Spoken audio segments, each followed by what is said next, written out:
Assalamualaikum warahmatullahi wabarakatuh. Salam sejahtera untuk kita semua. Pada kesempatan ini saya akan memaparkan tentang materi pada pertemuan 6, yaitu kelompok sosial, organisasi sosial, keluarga dan masyarakat, komunitas, dan masyarakat kawasan perbatasan. Kelompok sosial dan organisasi sosial, yaitu yang biasa dikenal dengan komunitas. Apa yang kalian pahami terkait kelompok sosial seperti gambar di atas? Baik, kita jelaskan. Kelompok atau organisasi sosial. Kelompok sosial yaitu kumpulan atau kesatuan orang yang hidup bersama atau memiliki tujuan sama. Terwujud karena adanya relasi di antara mereka.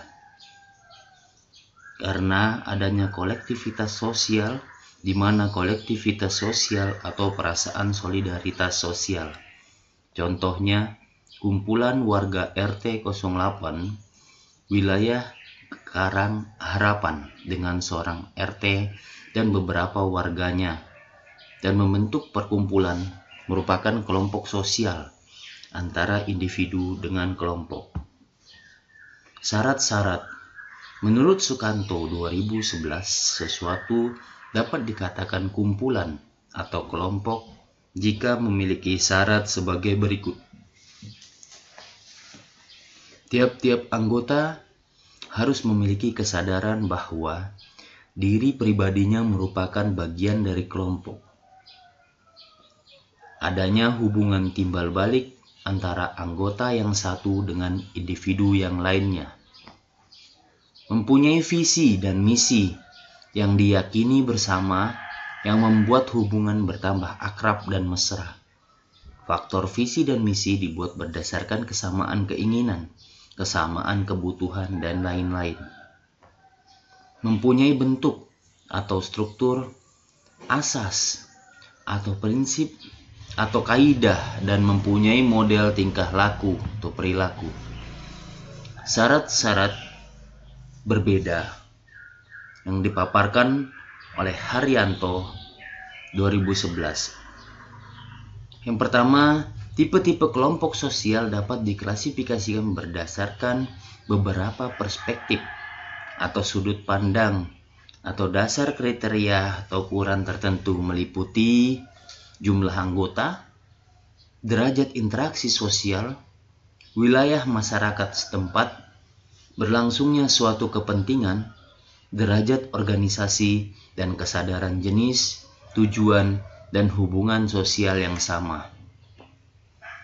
Haryanto dan Nugroho 2012 juga menyatakan kelompok sosial dapat dibedakan bentuknya menjadi dua, yaitu kelompok atau grup sosial teratur,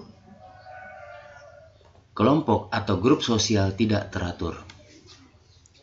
Organisasi sosial. Organisasi sosial memiliki fungsi dan landasan. Fungsi yang pertama adalah memberikan pengarahan kepada anggota tentang konsep sebuah organisasi kepada anggota baru ataupun yang lama. Kedua, menjadi dasar untuk mengumpulkan aspirasi atau keinginan. Ketiga, mencapai tujuan bersama dalam menyelesaikan masalah. Landasannya pada Undang-Undang Republik Indonesia Nomor 17 Tahun 2013. Isinya dibentuk oleh masyarakat secara sukarela berdasarkan kesamaan aspirasi demi tercapainya tujuan berdasarkan Pancasila. Ciri-ciri dan tujuan organisasi sosial. Ciri-ciri menurut Tichy et al. 1979, yang pertama ada pembagian kerja, kekuasaan, dan tanggung jawab. Yang kedua, ada yang berfungsi mengawasi usaha organisasi dalam mencapai tujuan. Yang ketiga, ada pergantian tenaga kaderisasi bila ada individu yang tak mampu menjalankan tugas-tugas organisasi. Tujuannya adalah Yang pertama, menyelesaikan segala pekerjaan. Yang kedua, memecahkan masalah. Yang ketiga, mempertahankan atau memperbesar output. Yang keempat, memperbaiki cara kerja seefektif mungkin. Yang kelima, memberikan kepuasan moral dan kepuasan berperan serta atau partisipasi para anggotanya. Konsep keluarga dan masyarakat. Pengertian: penting bagi kita untuk memahami apa itu individu, keluarga, dan masyarakat. Sini akan dijelaskan ada 4 hal. Yang pertama, hubungan individu dengan keluarga, hubungan individu dengan lembaga, hubungan individu dengan komunitas, hubungan individu dengan masyarakat. Hubungan individu dengan anggota keluarga yaitu terdiri dari ada kakek, nenek, ayah, ibu, dan anak-anak. Makna dan ciri-ciri. Pengertian keluarga sendiri adalah lingkungan dari beberapa orang atau bagian terkecil dari masyarakat yang terdiri atas kepala keluarga dan beberapa orang yang tinggal di suatu tempat dalam keadaan saling ketergantungan. Kakek, nenek, ayah, ibu, anak. Ciri-ciri berikut. Yang pertama, unit terkecil dari masyarakat yang terdiri atas 2 orang atau lebih atau merupakan kumpulan beberapa orang. 2. Memiliki keterkaitan satu dengan lainnya atau memiliki ikatan perkawinan atau pertalian darah. Ketiga, hidup dalam satu rumah tangga. 4. Di bawah asuhan seseorang kepala rumah tangga. 5. Berinteraksi di antara sesama anggota keluarga. 6. Setiap anggota keluarga mempunyai peran masing-masing. 7. Menciptakan, mempertahankan suatu kebudayaan. Tugas dan fungsinya ada 8 tugas pokok sebagai berikut. Pemeliharaan fisik keluarga dan para anggotanya. Pemeliharaan sumber-sumber daya yang ada dalam keluarga. Pembagian tugas masing-masing anggotanya sesuai dengan kedudukannya masing-masing. Sosialisasi antar anggota keluarga. Pengaturan jumlah anggota keluarga. Pemeliharaan ketertiban anggota keluarga. Penempatan anggota-anggota keluarga dalam masyarakat yang lebih luas. Membangkitkan dorongan dan semangat para anggotanya. Fungsi yang dapat dijalankan oleh keluarga sebagai berikut. Pertama, ada fungsi pendidikan. Keluarga pendidik individu di awal kehidupannya. Kedua, fungsi sosialisasi anak. Mempersiapkan anak menjadi anggota masyarakat yang lebih baik.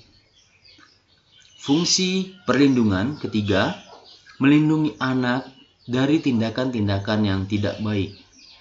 4. Fungsi perasaan. Menjaga secara intuitif, merasakan perasaan dan suasana anak dan anggota yang lain dalam berkomunikasi. 5. Fungsi religius. Memperkenalkan dan mengajak anggota keluarga yang lain dalam kehidupan beragama. 6. Fungsi ekonomis. Mencari penghasilan. Mengatur penghasilan itu sedemikian rupa sehingga dapat memenuhi kebutuhan-kebutuhan keluarga. 7. Fungsi rekreatif. Memenuhi kebutuhan rekreasi. Ini tidak harus selalu pergi ke tempat rekreasi, tapi yang penting menyenangkan. 8. Fungsi biologis. Utama untuk melahirkan keturunan sebagai generasi penerus. 9. Fungsi kasih sayang. Memberikan kasih sayang, perhatian, dan rasa aman di antara keluarga, serta membina pendewasaan kepribadian anggota keluarga. Masyarakat. Menurut para pakar, yang pertama ada Munandar Sulaiman, merupakan kesatuan sosial yang mempunyai ikatan kasih sayang yang erat. Yang kedua, menurut Karl Marx, kumpulan dari dampak perang atau bencana alam sehingga mengungsi dalam tempat yang sama. Menurut Emil Durkheim, merupakan suatu kenyataan objektif pribadi-pribadi yang merupakan anggotanya. 4. Menurut Paul B. Horton dan C. Hunt, merupakan kumpulan manusia yang relatif mandiri, hidup bersama-sama dalam waktu yang cukup lama. Individu kemudian menjadi sebuah keluarga dan pada akhirnya akan bergabung atau bersosial pada masyarakat. Komunitas masyarakat. Komunitas biasanya merujuk pada sekelompok orang dalam area geografi tertentu yang berinteraksi dalam suatu organisasi bersama dan memiliki rasa saling ketergantungan dan rasa memiliki. Komunitas masyarakat perbatasan. Suatu komunitas yang menempati wilayah perbatasan merupakan bagian dari Indonesia yang memiliki sejumlah potensi khususnya relasi sosial agar dapat bertahan hidup. Contoh komunitas perbatasan, penelitian yang dilakukan oleh John Howard tahun 2005 menyatakan bahwa masyarakat perbatasan, misalnya Dayak Lundaya, masih mempertahankan hubungan kekeluargaan walaupun tempat tinggalnya telah dipisahkan di dua negara. Ikatan kekeluargaan tersebut dapat terjaga karena adanya komitmen untuk saling mengunjungi pada momen-momen tertentu. Permasalahan yang dihadapi masyarakat kawasan perbatasan. Terisolasinya kawasan perbatasan akibat rendahnya akses jalan, yaitu aksesibilitas. 2. Daya rendahnya kualitas sumber daya manusia. Dari tahun 2017, 2018 sama saja, tidak ada perbedaan sama sekali. Ya, kalau begitu tidur saja, tunjukkan hal terbaik yang bisa kamu kerjakan. Thank you, selamat berdiskusi dan belajar. Belajar merupakan kebutuhan. Belajarlah karena belajar makanan otak. Terima kasih rekan-rekan mahasiswa, semoga bermanfaat untuk kita semua. Assalamualaikum warahmatullahi wabarakatuh. Selamat pagi.